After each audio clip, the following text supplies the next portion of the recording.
I don't know if you've heard, the internet is ablaze with this latest thing, a little car company you might have heard called Jaguar. And Oh, yeah. Jaguar, that's right, that's right. And Jaguar has done a rebrand. Oh, scary.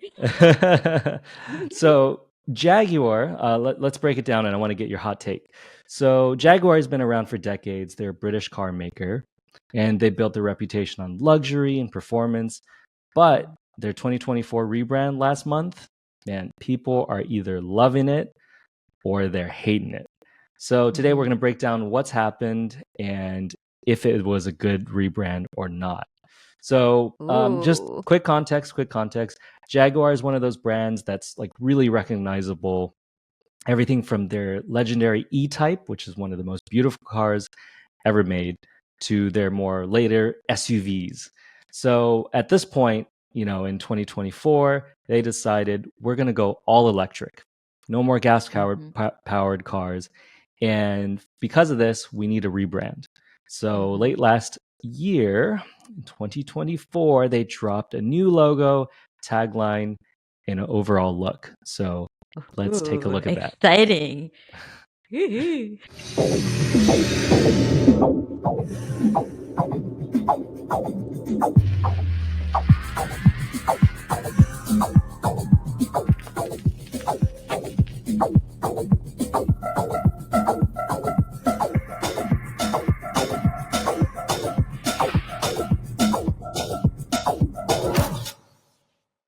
Oh.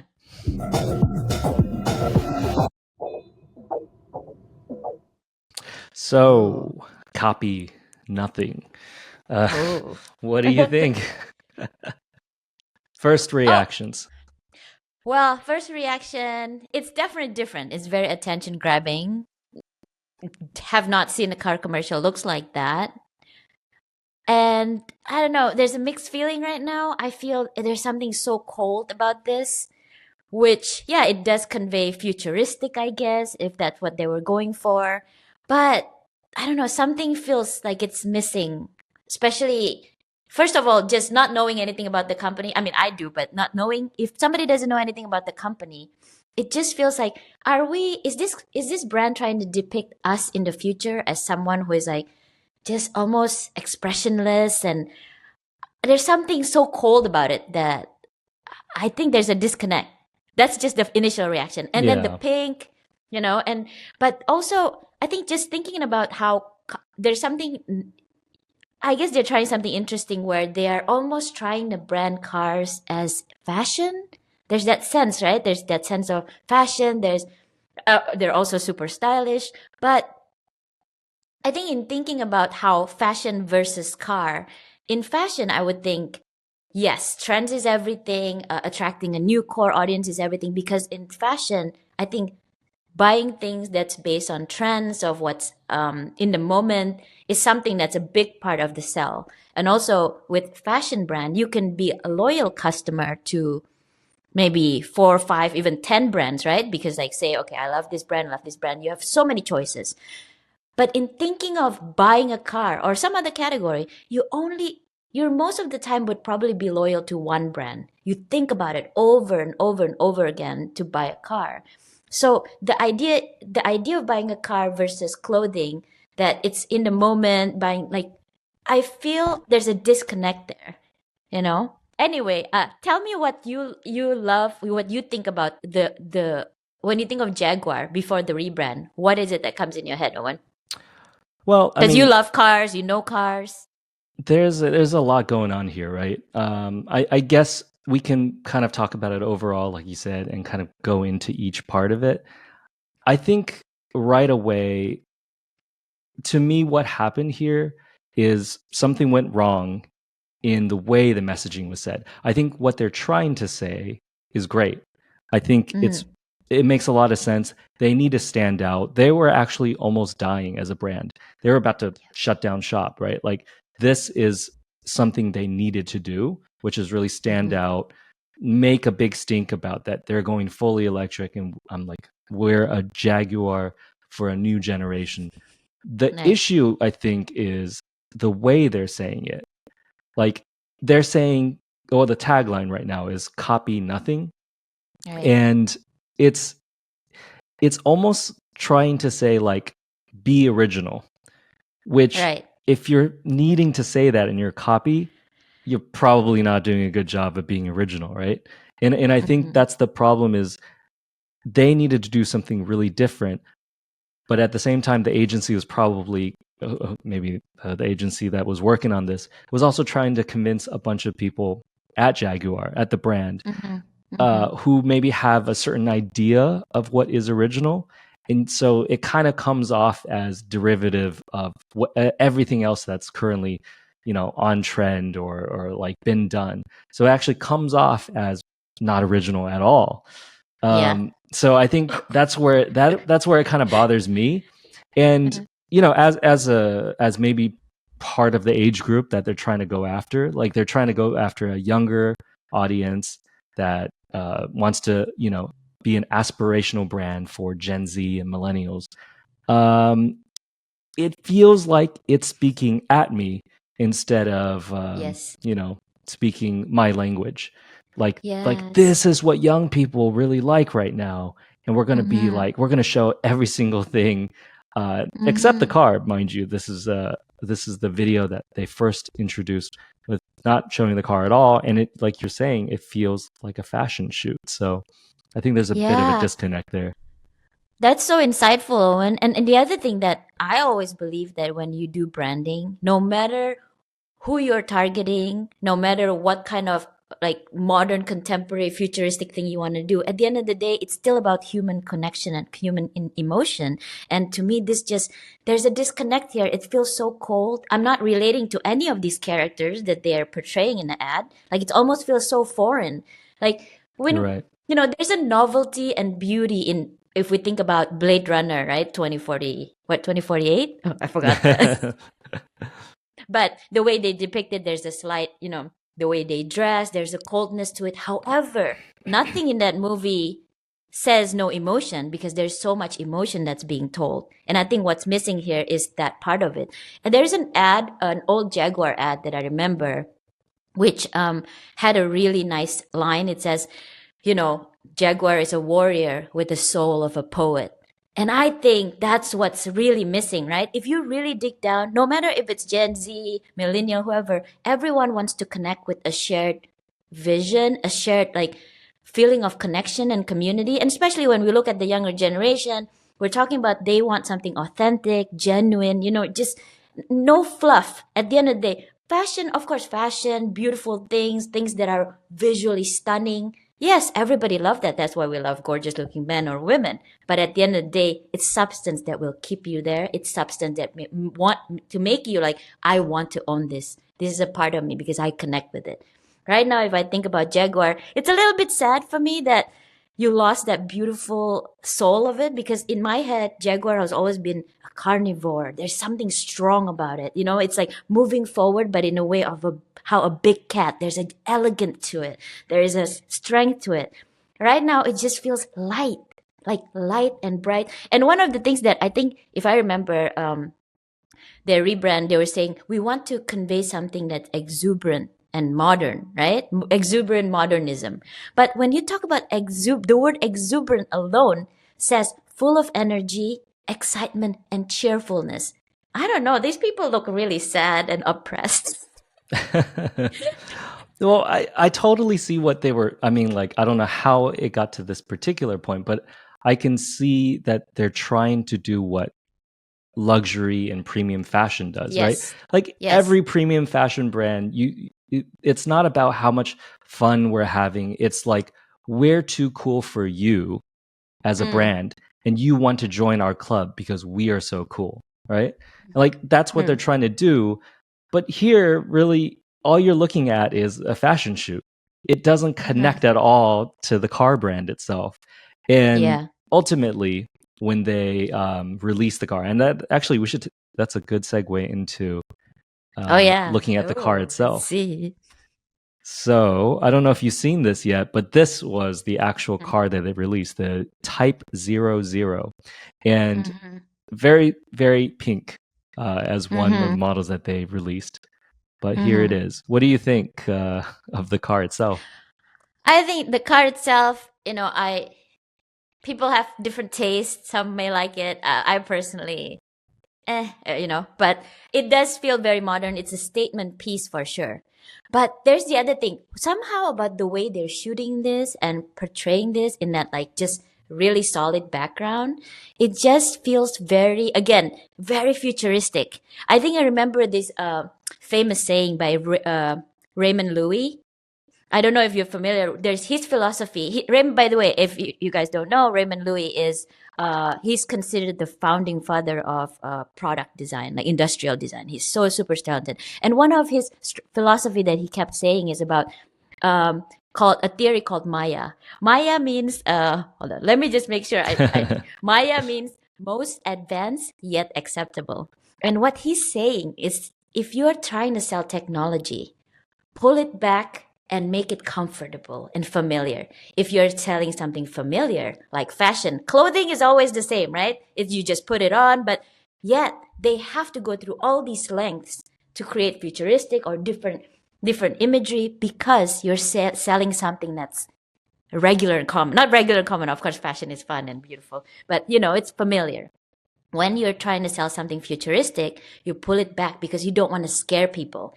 The same way I think you would think about why Apple was so successful and why Steve Jobs is such a genius, even like with the iPhone. He didn't try to make that iPhone look like, oh, it's something from the future. I'm scared to use it. He says, this is just a tool. What you can do with it is the power. And that's how you connect, right?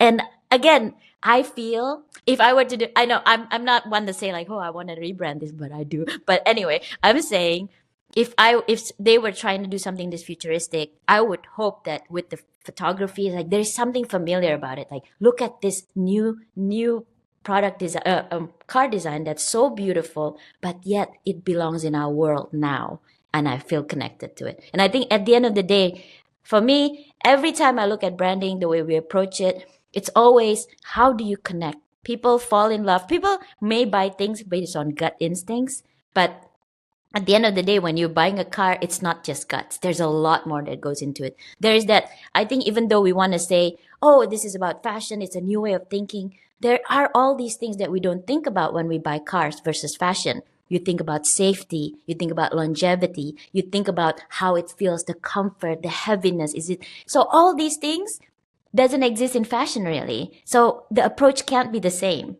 I don't know, but yeah, but it's definitely interesting, and people are talking about this, which means some people are saying like this is a great thing because at least people are talking about it. When was the last time you see a car commercial getting this much attention? Yes, I get it. I guess people say there's no bad press, right? But will we still have to wait and see what happens in the long term? What does it really say about the brand in like 3, 4, 5 years? Because again, a brand lasts decades and sometimes even 50 years is because how they stick true to their original idea and how they evolve it through time, that people can grow with it in a way that, oh my god, this company is growing with me to the future, to the way I think. Even the younger generation, there you can't just say this is a new brand, this is a new car, and forget everything, the history that it has, because a lot of it also these days people love nostalgia. There is something that we miss about how slow life was at some point. But I don't know, I'm rambling. Okay, go ahead. Oh, and your No. turn. I think that's really great. I mean, like we got the shot of the cars, but I mean, what to your point, like going from basically their old Jaguar to Mm-hmm. the new. I don't know if you can see this right now. Can you Yes. see this? Yeah, Uh-huh. I think there is something to be said. There's a lot of brands right now that are trying to make this transition into like this new futuristic version of themselves when they've Mm-hmm. actually had a lot of heritage.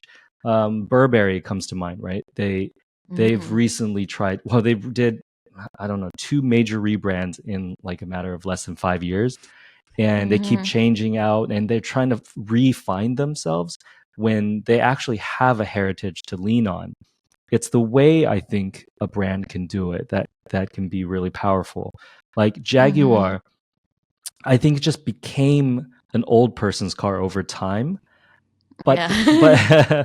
but the thing is, what they lack to realize is that if you're trying to attract a younger audience, nostalgia is such a powerful tool. Like, Ooh, oh, yeah. I agree. I totally agree with that. No, keep going. I was just. Oh, yeah, yeah. I love it. I guess what I'm trying to say is I feel like there was a way that they could harness nostalgia, doing Mm-hmm. like a retro futuristic thing. And I Yeah. think that's what they're trying to do here, but it actually comes off as just taking the most 2024, 2025 trends and then like, Mm-hmm. regurgitating it back at younger audiences and go like, yeah, is this what you like? This is what you like, right? And I feel Mm-hmm. like they didn't harness any of that power, any of that legacy that you can't buy. You can't buy premium legacy like Mm-hmm. that. That's what makes a luxury brand Mm-hmm. a luxury brand. And young Mm-hmm. people can sniff that out. Like to what you were saying earlier, if you're trying to be authentic, this is probably not it. This is what Elon Yeah. Musk and That's this is what exactly. Tesla would do, right? This is like a Cybertruck approach. But I'm not sure that that's what Jaguar Yeah. was or will be. And like you said, time will tell if all this press that they got will be a good thing or kind of a flop. But yes, people are talking about it. That's for sure. Mm-hmm.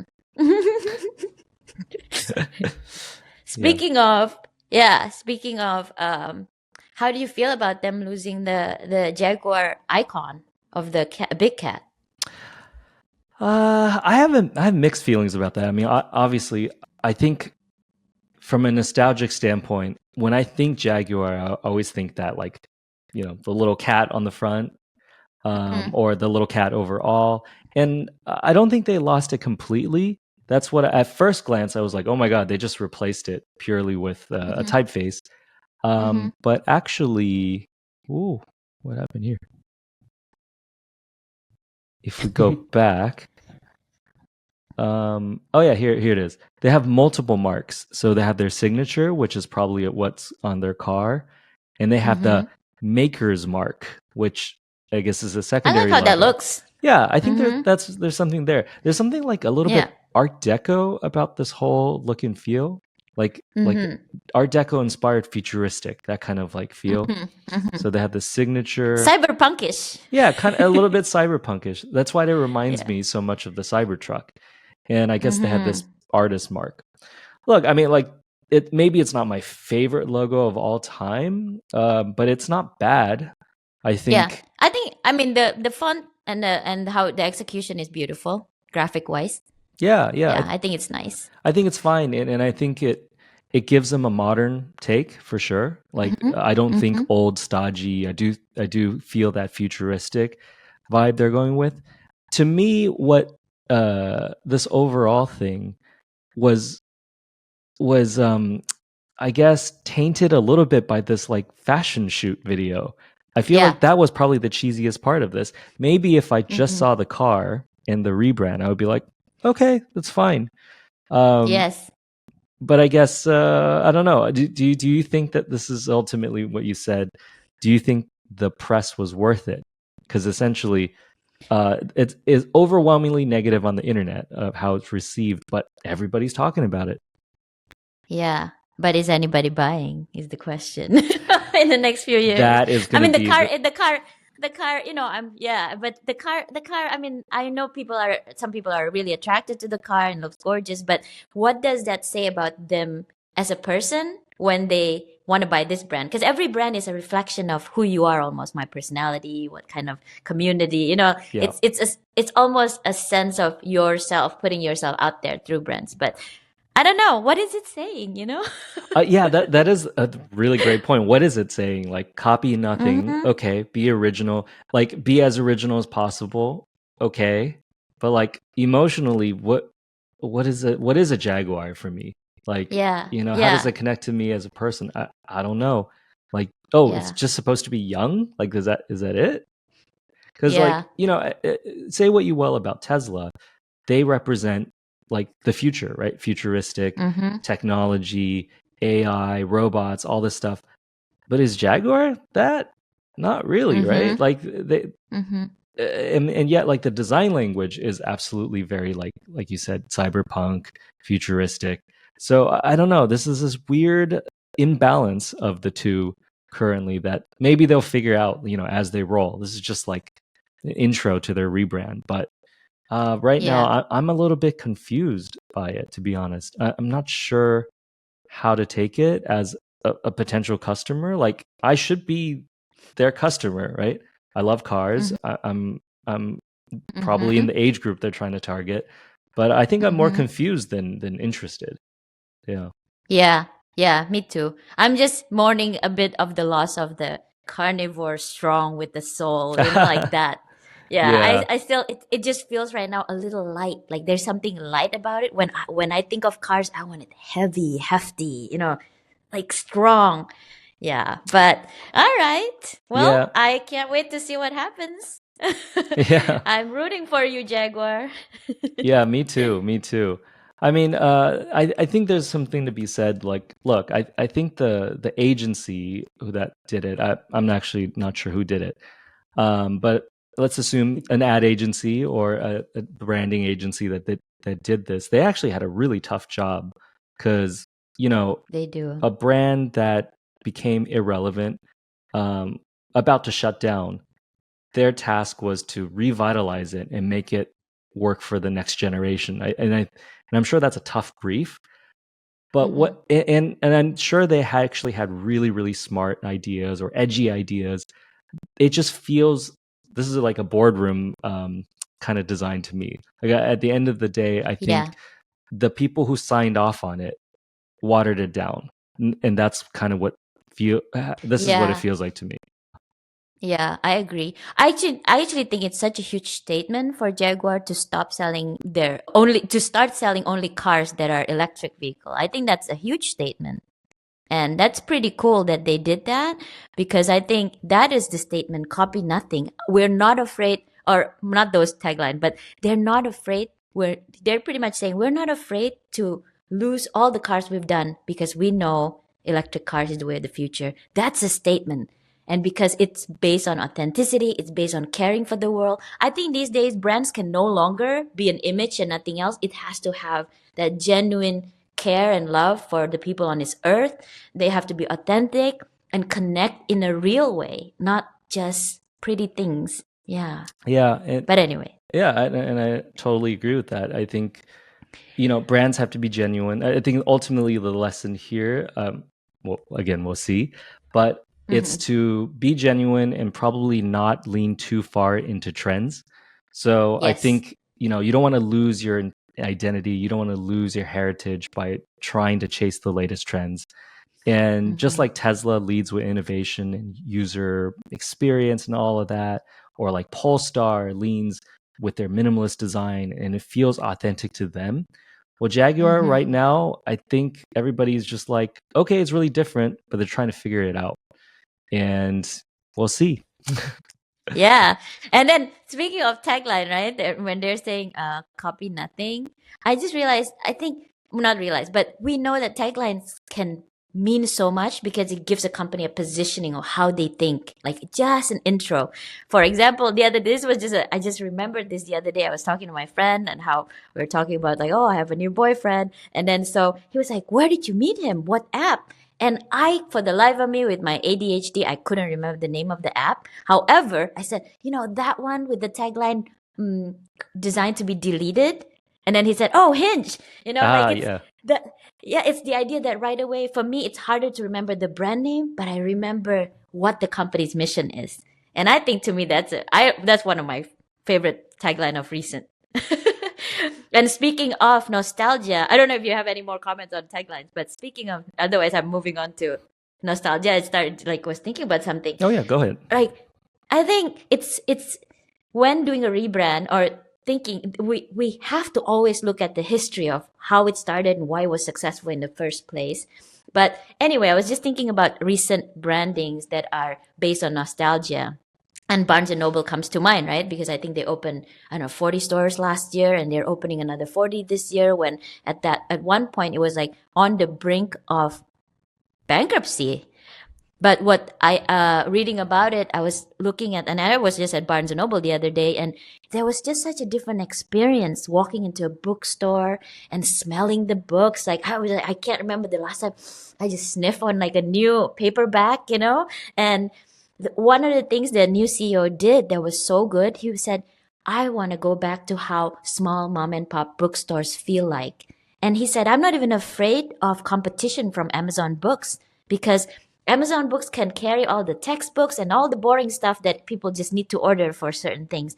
But when you're truly craving something that you want to hold in your hand, the next how many 50 hours of your life reading this particular book in your hand, you want that romance. You want to walk down that aisle looking at the shelves of books and then touching the cover and like the ink and everything. And they also, what he did that was really smart, he made it less corporate, where it used to be Barnes and Noble, every store has the same book, the same entrance, everything was choreographed so well. But now they're giving each store, I think, the leeway to choose and pick what books that might work in their neighborhood. So it becomes this like unique, authentic things that, relates to you in your community. I think there's something really beautiful about that. Yeah. And then, yeah. I don't know if you've recently been to Barnes and Noble, but I personally have not. I haven't stepped in. God, it's got to be like over 15 years at this point, Barnes and Noble. But it's actually amazing. I did not know that about Barnes and Noble, but I have. I mean, there's a growing trend of this feeling of like we are so disconnected to things that we want to reconnect to tactile and physical things. And I could totally see Barnes and Noble having a comeback. I'm glad they stuck around long enough to get there. Yeah. But like you've heard recently that like cassette tapes are back. Like CDs are back, Oh no. I don't know about that. yeah. I mean, like it started with like record players. People started collecting records again because, music is so disposable. It's like streaming. I don't really listen to albums anymore. I don't know about you, Yeah. but I don't. I don't know the last time I just like sat through and listened to a whole album. And I think people miss that connection to like tactile things. So like I said, the records came back, and then ultimately cassette players came back. Like it's really expensive to get like a Walkman right now. The prices of those jumped up. Yeah, for sure. And like even CD players, like, I mean, that wasn't that long ago, but now they're popular again. And the funny thing is, I don't think like the majority of people who are buying um, the CDs or cassettes are even listening to them. But it's this feeling of like I have a thing that I've connected to that I feel something for, right? Like there's something there that's really nice. And I think when you're reading like a physical book versus even on a Kindle or an iPad, there's this like physical connection that you feel with something that we just don't have a lot in the world of like smartphones and tablets and things like that. So I think this feeling of nostalgia is just going to be more and more as the younger generation grows up, the older generation like has these like warm and fuzzy feelings towards things they used to have. So I think that makes so much sense that Barnes and Noble is having a comeback. Yeah. And on another note, I just feel, oh my God, I just realized how old I am because CDs is now really old. Because when you think of record players, right? Like, oh yeah, it makes sense because there's a romance, a period of time where I don't even ever own one, But so many people these days have never even touched a CD player. Oh my God, how old am I? you know what you really, really love is that iPods are considered old now. Like my God. Oh my God. I'm decomposing as we speak. Yeah, there's a growing movement of people buying iPods, almost like you would buy a Walkman. It's the same thing. It's just so funny to me. I actually ended up buying an old iPod I used to have, like way back in the day. And it was the iPod third generation. It's the big fat white one, and Oh, that's a classic it's a though. classic. And you put in the wire headphones, you press, you scroll through the song on the black and white My God, the screen. Yeah, scroll.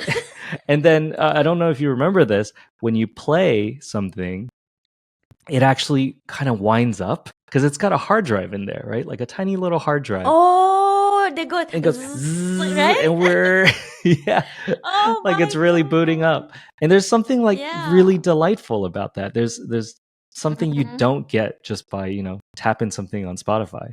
Oh yeah, true. And I've been, usually when I do, for the longest time, I've been just doing digital books, or even audiobooks because Yeah. I'm that lazy. But after going to a Barnes and Noble, this was just a few weeks ago, after smelling all those books, I bought one. I bought a book.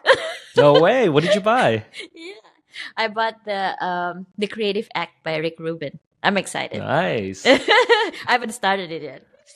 And did you so you bought it based on like after hearing about how Oh, it this was just like I think rebrand I happened? forgot the last time I was at bookstore, I can't remember when. So when walking into Barnes and Noble, this was part of like because I've been hearing about this, I want to just go in there and see how I feel again about books. Yeah. But it was for weirdly the experience, everything from walking in, smelling the books, and like seeing shelves of like bestsellers or like what people are into right now. And you know what's interesting?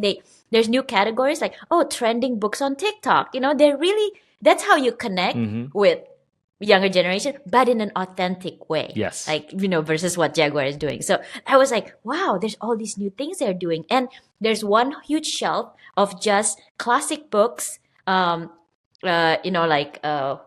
What's a classic book? Oh my God, my ADHD. But anyway, classic books that you read in school. But they redesigned the book itself to look really modern, but yet it's the same story. But it attracts a new kind of people. I'm like, wow, it's shiny, it's new, but it's the same story because at the end of the day, yes, you can make something look beautiful. It's the content. Good content always sells. And the same thing, good soul, good philosophy to a brand sells. You can make things as beautiful as you want that attracts people like, oh my God, it looks good. Let me walk towards it and touch it because it's attractive. But at the end is the flip, the smell. What is it about? The true things are always something that connects here. When things do not hit me right here, don't even think about it. I'm not going to buy it because it means it's just temporary. I need to know something I own, something I buy, because I don't like buying things just because I need 5 of them. I want one that's super special. And to have something that's special that I want the desire to buy it, it has to connect with me right here. And that's when I'm proud of it. I talk to my friends about it. There's brand loyalty that happens when you truly, as a brand, you truly care about your audience and people can sense all that. Because, buying things or brands is all about instinct and gut reactions. And if it doesn't incite, if it's only like, oh, visually it looks good, but it doesn't touch you here, oh, that's just frivolous. Yeah. I think it's really tough. This balance of doing something new and connecting with Mhm. what's you know uh, happening now, but staying true to who you are. And I think Mhm. this is probably the same with like being a person, but for brands they also have to walk that fine line. Like who are they? Like they have to really know that, or else, like you said, it just comes off as super inauthentic, I should Yeah, say. Yeah, inauthentic. Right, right, yeah. right.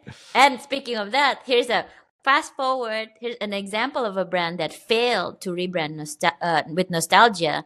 Is Schwann's? You know that? Do you know Schwann's? Have you heard of? I mean, I've never even ordered anything from them because it was Schwann's. like a very Schwann's.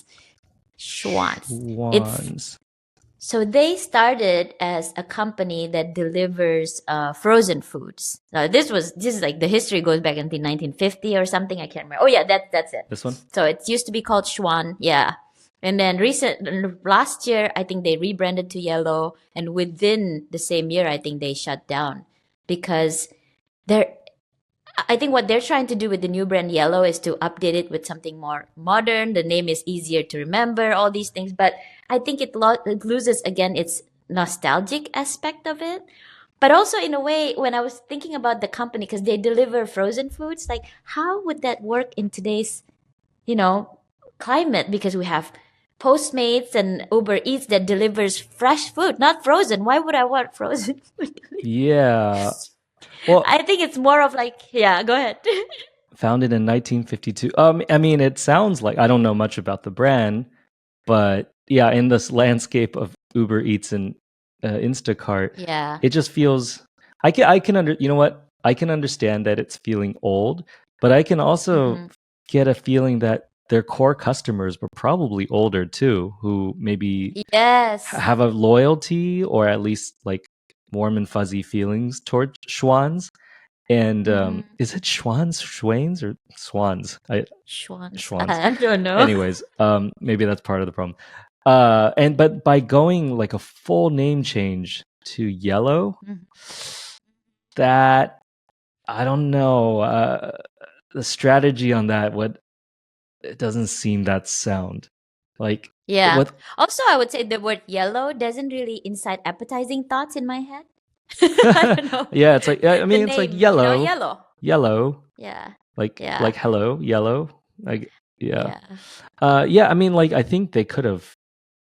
I think this is probably an instance where in this case, they probably didn't need to revolutionize, and they just needed to bring Yeah. Schwann's into like the modern age, because it, Yes. It's like if they started with frozen food and they were probably, I think if I remember, they're like one of the first who came out and got really big because of how good their frozen foods are. It's almost, if we were to, not we were, if we think about it, like it's not about the delivery service, but it's really about reinventing frozen foods, right? Their core was like doing this well. But yet people are still eating frozen food. But how do you innovate frozen food in the way Schwann's used to do it in long time ago? yeah, it would be. You know, what would be really interesting? It's like maybe it's a combination of innovating on product, but also like Mm-hmm. tapping into that nostalgia we were just talking about. Like like back in the day, you had like the milkman, and there's this like warm and Yeah. friendly feeling to like your milkman. Well, this is the Schwann's man, right? Like they Yeah. not this Oh guy, my God, obviously, that's but cool. like yeah, maybe it's like really retro, I love they're that. wearing like a little Yeah. outfit, and the truck is like Yeah. made to look really like old and like from the 1950s or 60s, but like in a really Oh my. fresh way, right? Like they could have Yes, that's leaned so into it, cool. and then Yes. it's like yeah, we are what we are, and like you said, maybe they do some innovation on product, on freshness, Mm-hmm. but like I think for both audience, for a younger audience, they might find that novel, like oh my god, so cool, I want to use this service. And then for people who knew them, it's like, oh, I remember them when they were like my neighborhood Schwann's guy. So Yeah. Yeah, true. And like reinventing the way people portray microwave dinners too, like in front of the yeah, TV with the tray. Like it could be something so cool. You're watching some like show that is super relevant, like Squid Game, but then you're eating the frozen food dinner. It's like, yeah, I know there's something that just feels community and a celebration about it. And also leaning on the nostalgia that it's cool.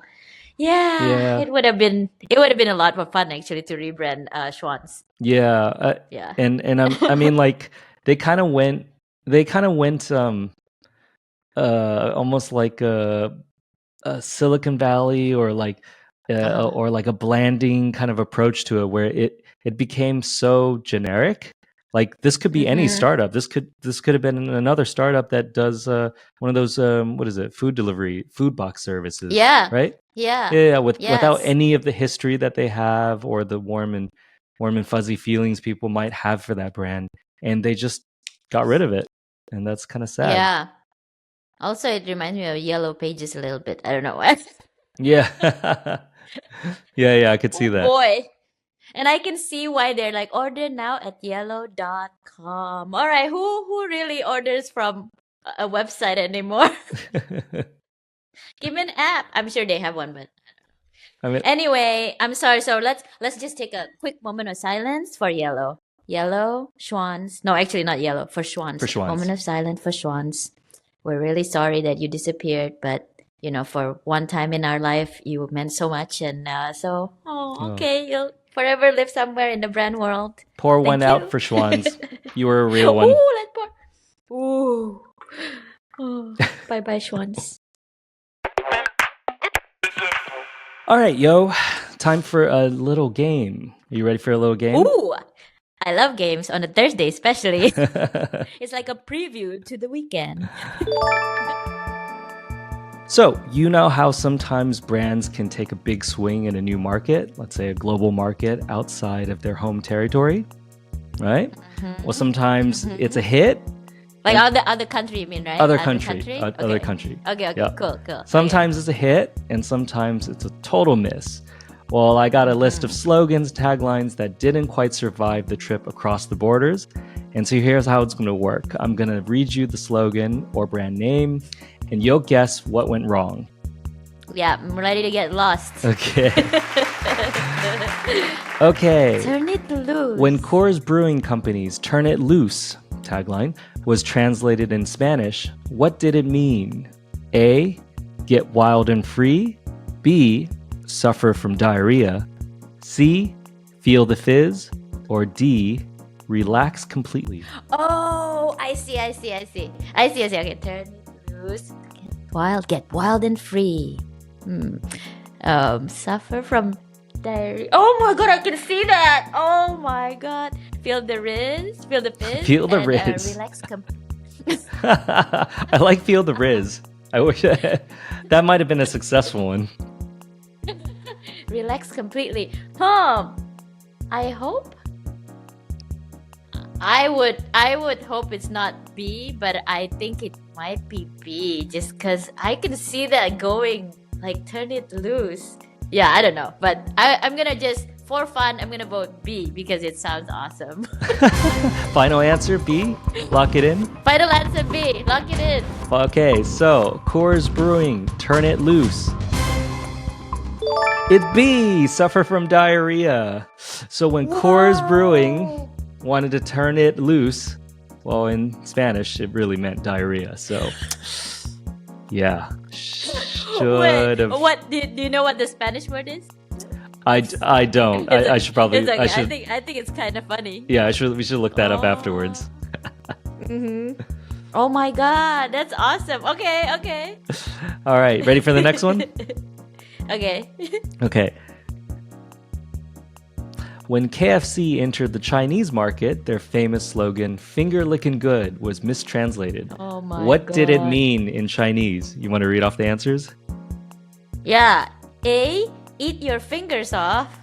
I accidentally do that a few times when I was eating KFC because I love them.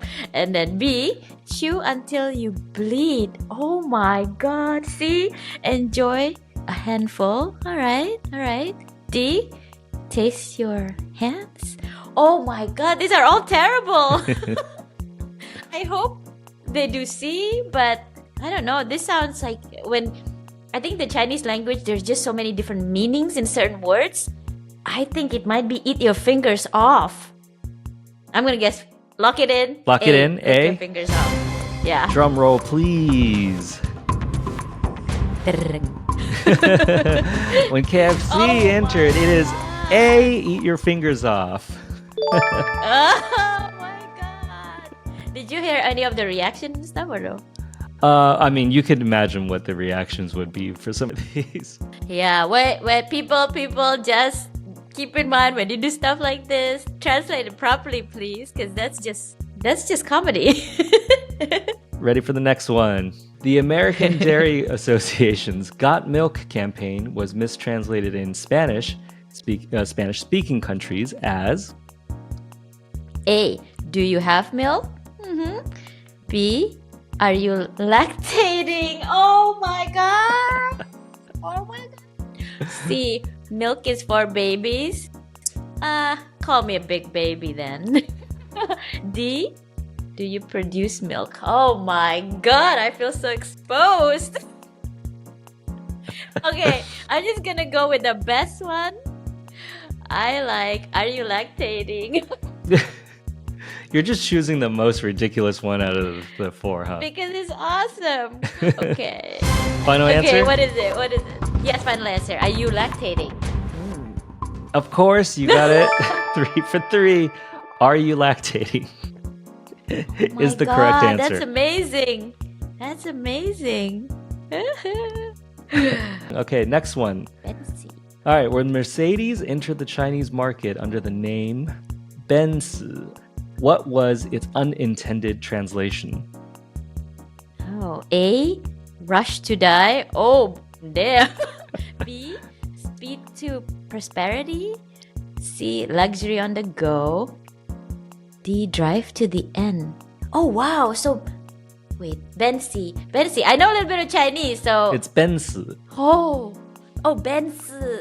Oh, Like Benz, means, right? Yeah, Benz.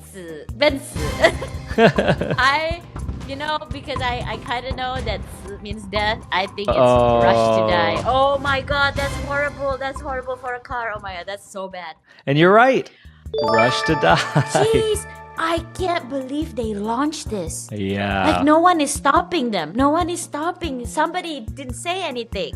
You just kind of went with it, I guess. Even though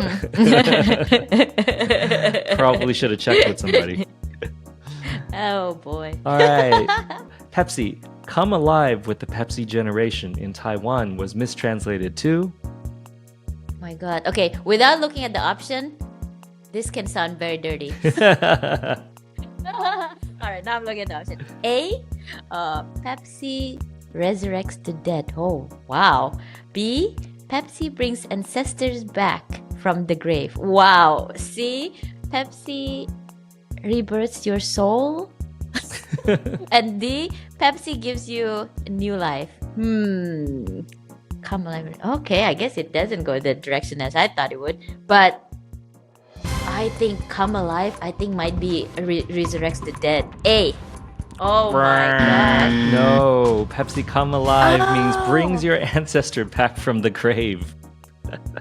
Oh, because of the word generation. Yeah, I think the literal translation of generation. Wow, yes, that's what I want from my Pepsi. To have another chance to talk to my grandma. I mean, that's kind of cool. All right, last but not least, I think this is a classic one. Ford's Pinto, this is an old car, faced poor sales in Brazil because Pinto in Brazilian Portuguese means... A, small B, chicken thief. C, old car. D, broken engine. Oh. Oh my god. I don't know, but I want it to be A.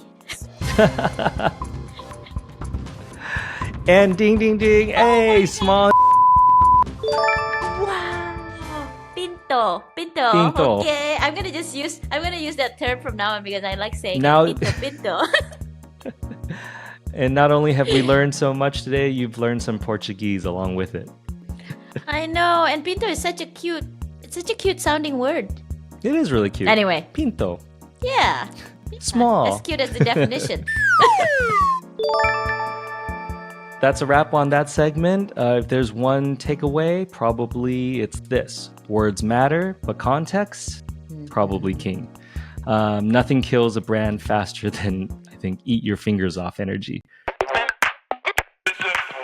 I've been doing branding for almost like 2 decades, right? And it never fails how interesting seeing the things that constantly pop up because brands constantly evolve and new brands constantly comes up. It's like, I love how our job always, there's new things to look at, new things to discover and new ideas. And now with AI, especially that it's changing a lot of the way we think and the way we produce elements and stuff. But still, again, honing back, I always believe people fall in love with personalities, not businesses, because that's how people connect. And I think if people remembers that's the foundation of how you do branding is connecting with another human being, whether it's you connecting eventually to a product, a philosophy, a person, it matters.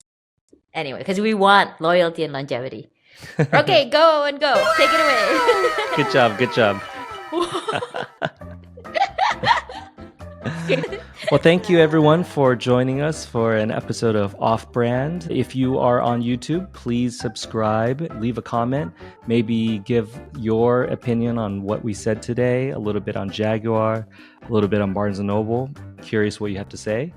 And then if you are listening to this on Spotify or a podcast, we would really appreciate it if you could leave a nice review for us and support us as we get this thing off the ground.